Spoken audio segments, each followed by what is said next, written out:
Jolan True, and welcome to another exciting day in our galaxy, and welcome to the midday out of line video because of the new arc that's coming tonight that you know, and the video that's for the people who are too lazy to read themselves. You said that yourself, so I'm allowed to say this.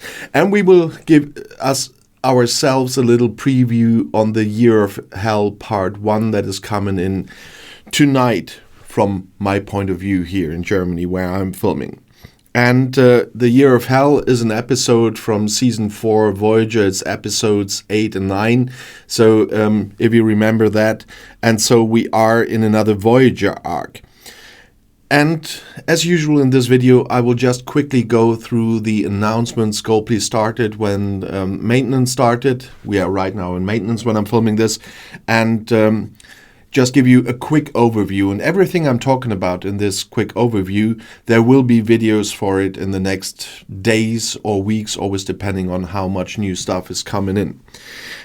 In general, we will have new missions. We will have a new faction. That's the Department of Temporal Investigations. We know them from several series like Deep Space Nine, you know, the Tribble episode where they appear in Sisko's office in the beginning, etc.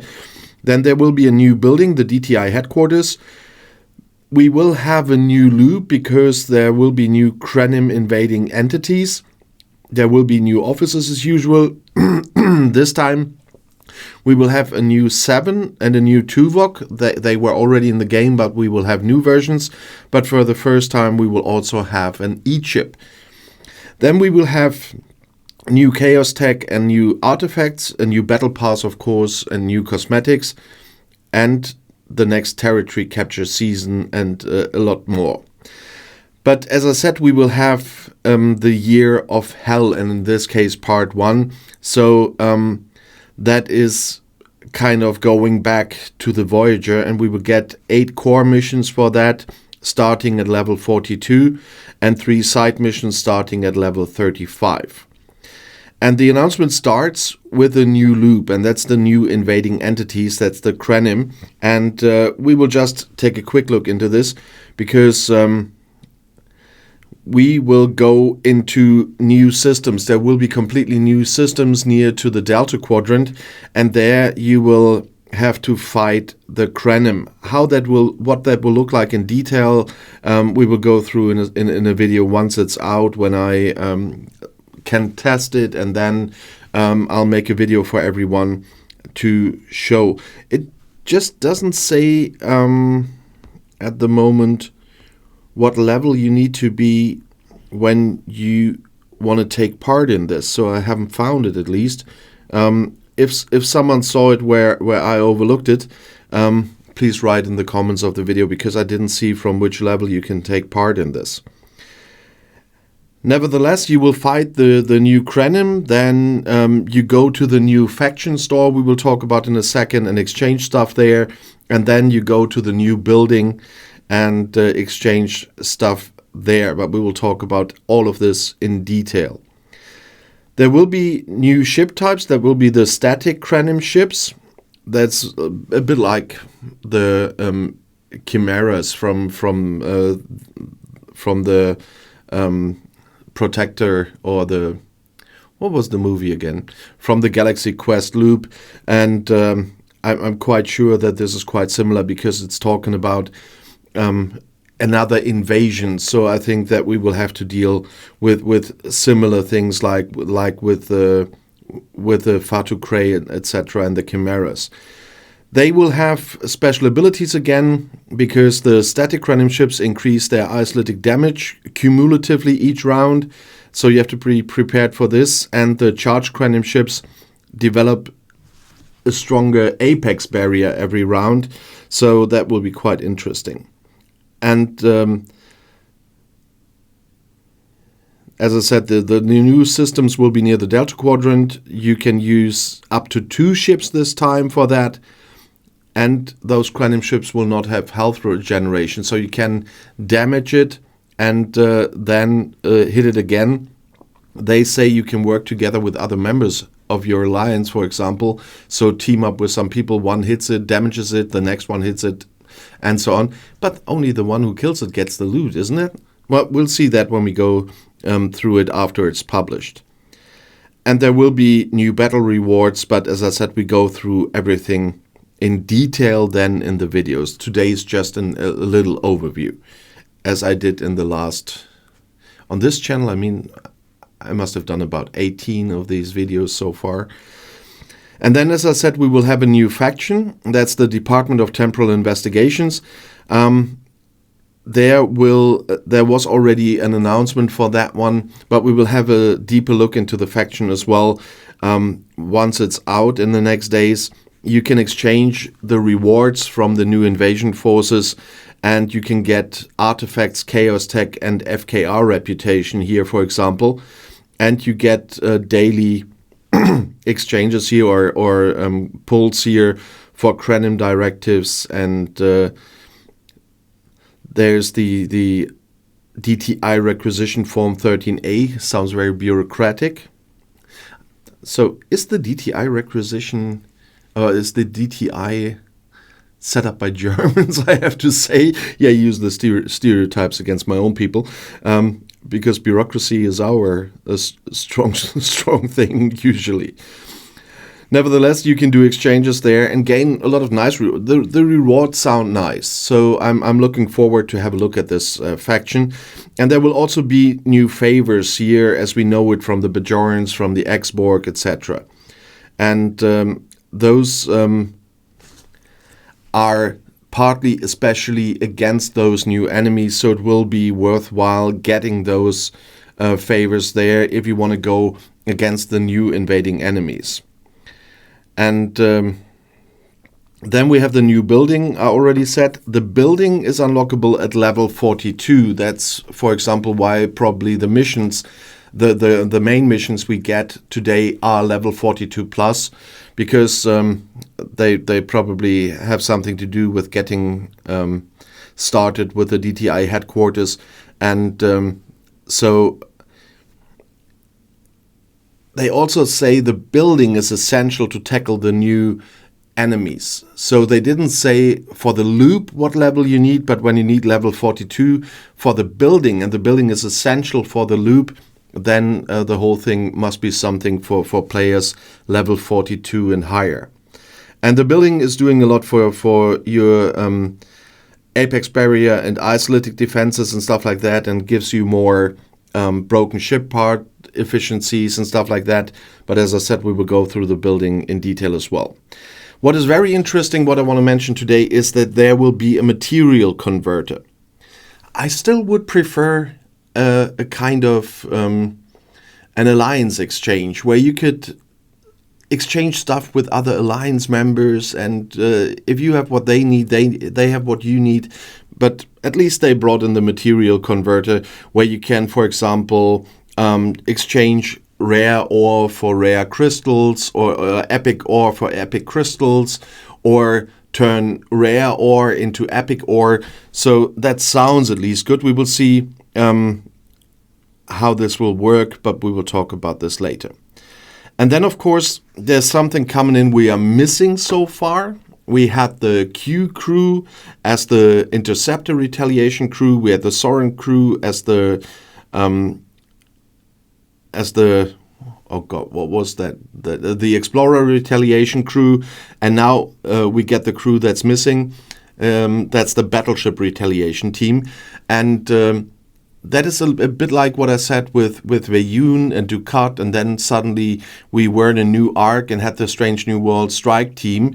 And it's the same here. We had two of those teams from the Q arcs, and now the third one that we are still missing, once again the Battleship one, by the way, is now from the Voyager arc, and that's the Battleship retaliation team with Specialist 7 of 9 as the epic officer here, and in the end then also the captain, and she has the player battleship ability that makes this the Battleship retaliation team.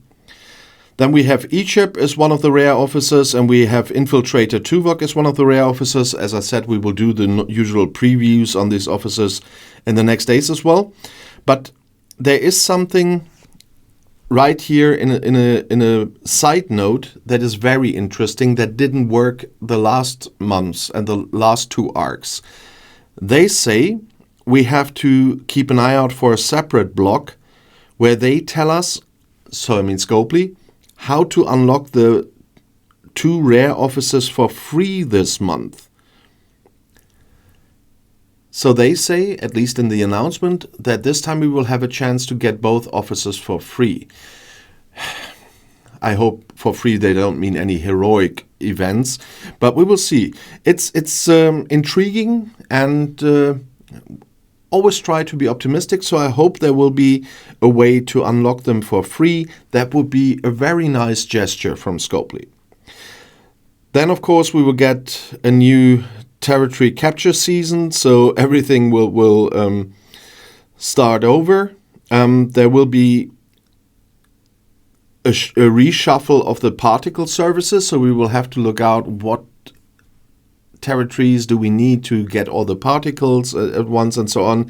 And there will be Annex 01 blueprints and Voyager blueprints. Voyager is in, but in T3, I guess, and it will be now in T2 zones, and in T3 zones there now will be Annex 01 blueprints. If you have a T3 zone and you have lower level players that don't have the Annex 01 yet, that's a really nice one, because you might have seen my video about the Annex 01 and how important it is for me. Then we get 2 new artifacts. That is the Krenim time weapon artifact and Janeway's pocket watch artifact, both from the episodes of the series. The Krenim time weapon artifact, you remember, first of all, it looks like the ship Anorex had, so not like the torpedo I had in mind, what the torpedo that didn't explode where Seven and Tuvok were there. And Janeway's pocket watch is an interesting one as well. If you have seen the episode, you will remember that was Chakotay's birthday gift to Janeway, where she said that was a waste of resources. We could have made boots or something else. And then we have more chaos tech. One is and there you have to help me with the pronunciation, the chronophage. And the temporal overdrive matrix. About these 2 we will talk about in previews as well. And there will be a new frame that looks really like Janeway's clothes in the later parts of the episodes, when the Voyager really was like completely scrapped. Yeah, that's nice. I hope we can get it during the game. And the interesting part about the bug fixes is they didn't even make a list here. We will have to see later in more announcements what they have fixed. So far they say they have fixed a lot, but have not included a list this time even. You know, usually there's a long list in the end. The thing about the whole thing here is, of course, with a new faction and new loop, it's more grinding again. And I was hoping that with the archives we can reduce you have to grinding, and I can concentrate more on the I want to grinding. But we have a new loop here, so we will see how much time that takes. In the end, we will talk about this in the next few days. And on tomorrow, of course, there will be one of my standards videos, because tomorrow I have to film all the videos about the new stuff. So on Thursday you will get the first one. I'll see if I can manage to have the first one be the new loop, and then the second one about the new battle pass. But I have to have a look at it tonight. I have unfortunately I have an important meeting tonight that I cannot cancel from one of my voluntary works that I have, and so I will join in quite late tonight into the new arc, and then we will I will have to see if I have enough resources to do all of this, and so if I can film them tomorrow as the first video in 2 languages once again, of course, but we will see. But nevertheless, we will talk about all of this, as I said, and I hope I could give you a little overview of what they are announcing today if you didn't want to read that. And the details will be in the next, looking at the stuff, it will be 1 or 2 weeks that we will talk about all the new stuff that's coming in. And we'll definitely talk a lot about Voyager. I do like the series. I know that some of my viewers said they even haven't seen this series. If you haven't, at least have a look out for episodes 8 and 9 of season 4. It's on here in Germany where I live. Voyager is on several different online platforms at the moment, which I will not drop names here because they're not paying me for it, so why should I? No, but I will do that. We here have it on Netflix, we have it on Paramount, we have it on Pluto for my German viewers. So a lot of people should have the chance to watch it if they haven't done so far. The episodes are not my favorite, but they are interesting, and so have a look at them so you get a little bit into the mood of this new arc. The topic is very okay for what they've done recently in some parts. So I'm looking forward to it. The topic, of course, tells me a lot because I have seen these episodes a lot, and looking forward to the mechanics here and how the new building works and everything. So I am not disappointed beside the fact that I have to grind once again. But of course, I really would like to know your opinion about the new arc that's coming tonight. Are you looking forward to it? Are you in a bad mood about it? So I'm really curious. Please write it in the comments below the video and on Discord, of course. And if you want to see another video right now, the next one is right here in the end screen. I'll see you there. I'll be back.